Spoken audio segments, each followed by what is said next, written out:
Čau lidi, zdravím vás opět Finland ze hry Minecraft. Vítejte u další informačky a ta informačka se týče toho, co mám točit. Mám točit Let's Play z Minecraftu, Let's Play z Team Fortress 2, Let's Play ze Sniper Ghost Warrior, Skrytý bojovník 1, single player, Bloodshot, multiplayer, anebo Minecraft. Ten Minecraft už je takový celkem ošlý a mnoho lidí ho točí, ale klidně bych ho točil. Tak,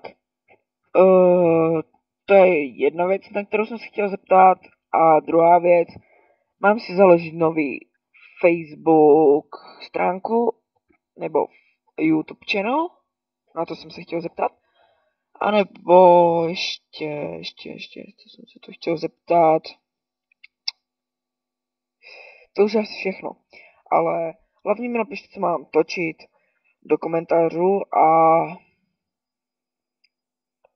když tak bych točil na této mapě, možná si uděláme malou ukázku této mapy, už ji asi znáte, to nevím, jestli znáte, ale prostě tady mám sklad,